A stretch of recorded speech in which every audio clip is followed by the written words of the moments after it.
तो दोस्तों अभी सॉल्व करते हैं नेक्स्ट क्वेश्चन। और क्वेश्चन क्या है, a pendulum consisting of massless string of length 20 centimetre. एक पेंडुलम लटका हुआ है, किससे लटका हुआ है? तो एक स्ट्रिंग से लटका हुआ है जिसकी लेंथ कितनी है 20 सेंटीमीटर। तो ये मान लो हमने एक पेंडुलम बना लिया है और ये पेंडुलम किससे लटका हुआ है? रस्सी से लटका हुआ है। रस्सी की लेंथ कितनी है? तो वो है 20 सेंटीमीटर, राइट। इस पेंडुलम को हम थोड़ा सा इधर खींच के लेके जाएंगे तो ये क्या हो जाएगी, ये थोड़ी सी ऊपर चली जाएगी तो ये हो जाएगी उसकी लेंथ। और यहाँ पर ये जो हाइट रहेगी, जितने ऊपर ये उठेगा, इसको हम बोलेंगे h। और h का फॉर्मूला क्या होता है? h is equal to L cos theta होता है। ये यहाँ तक कहीं तो भी h आ जाएगी। अब ये जो पेंडुलम है ये क्या कर रहा है? तो ये सर्कुलर मोशन कर रहा है। और कौन सा सर्कुलर मोशन कर रहा है? तो ये हॉरिजॉन्टल सर्कुलर मोशन कर रहा है। इस बॉब का मास कितना है? तो वो है 100 ग्राम। हमें क्या करना पड़ेगा? इसको केजी में कन्वर्ट करना पड़ेगा। इसके कारण हम इसको 1000 से डिवाइड कर देंगे तो ये कितना आएगा? 0.1 केजी। एल कितनी है? तो एल है 20 सेंटीमीटर। इसको भी हमें क्या करना पड़ेगा? 20 डिवाइडेड बाय 100 करना पड़ेगा। तो ये कितना आता है? ये 0.2 मीटर आ जाता है।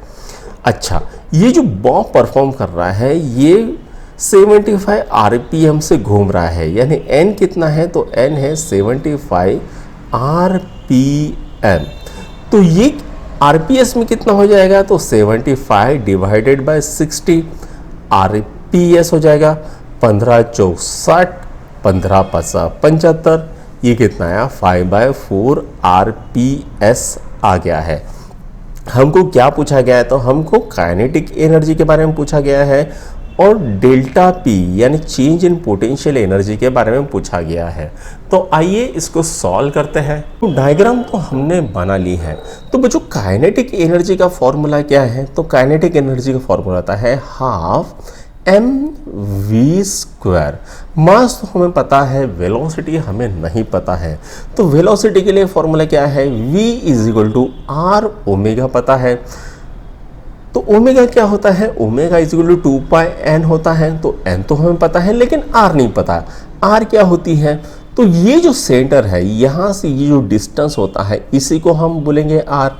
r की वैल्यू क्या होती है? तो r is equal to L sine theta होता है। r कितना होता है? तो r l साइन थीटा होता है। और h कितनी होती है? वो होती है l कॉस थीटा। ये हमें पता है। अब हमें क्या करना पड़ेगा? हमें r की वैल्यू निकालनी पड़ेगी।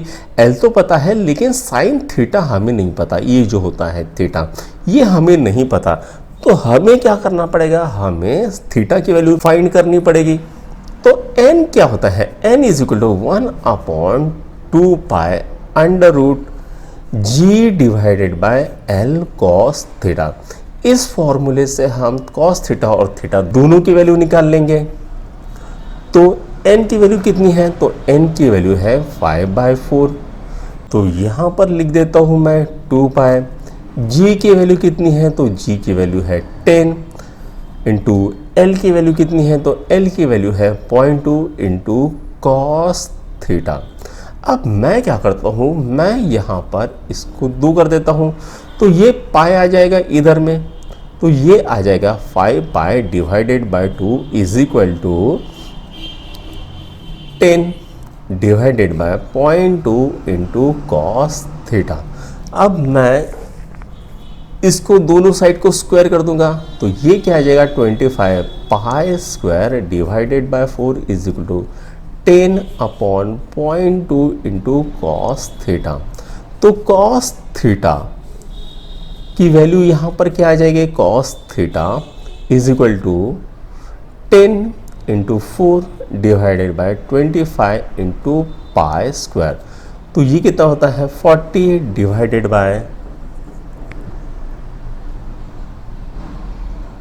अच्छा ये 0.2 तो हमने इधर किया ही नहीं है, तो हमको इधर लेके जाना पड़ेगा, ये इंटू 0.2, तो ये कितना आता है 25 इंटू पाई स्क्वायर की वैल्यू कितनी है, तो पाई स्क्वायर की वैल्यू है 10, तो ये कितना आएगा 250 इंटू 0.2, 250 इंटू 0.2 कितना होता है, वो होता है 50, तो 40 डिवाइडेड बाय 50, तो यहाँ पर cos थीटा की वैल्यू कितनी आ जाएगी, तो वो आ जाएगी 40 डिवाइडेड बाय 50, यानी कितनी आ गई है 4/5, 4/5 यानी कितना होता है, तो वो होता है 0.8।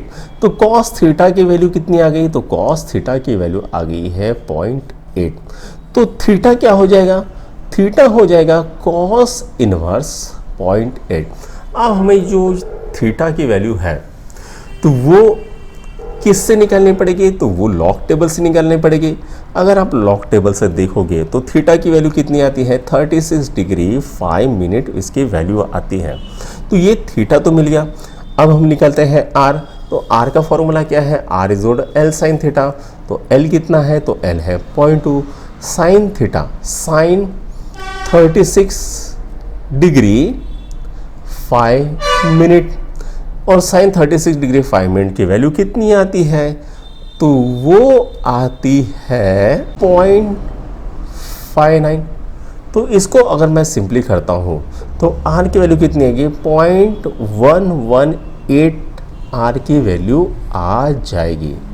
तो यहाँ तक तो हमने सॉल्व कर लिया है। अब हमको क्या करना है, अब हमको v की वैल्यू फाइंड करनी है।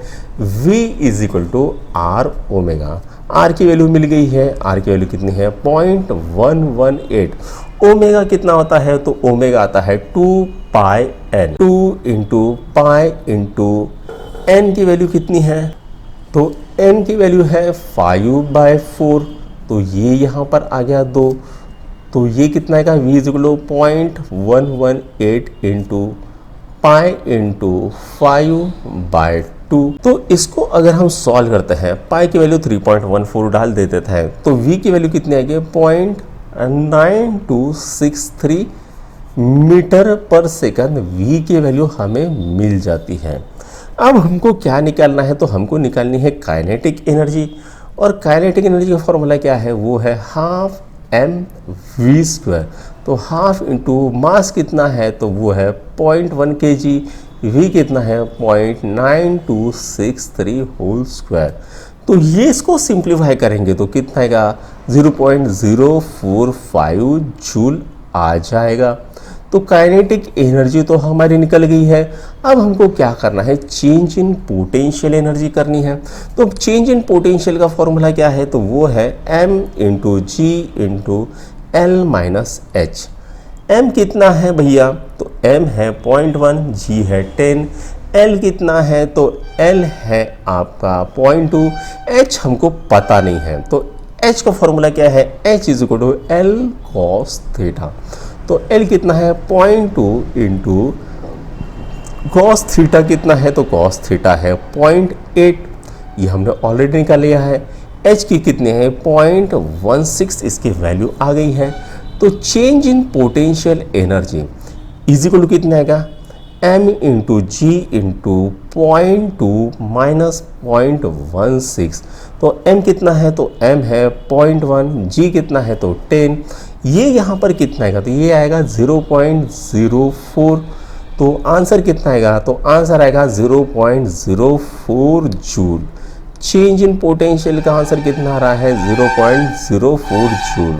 तो इस तरह से हमारी काइनेटिक एनर्जी, पोटेंशियल एनर्जी और कॉस थीटा तीनों निकल गए हैं।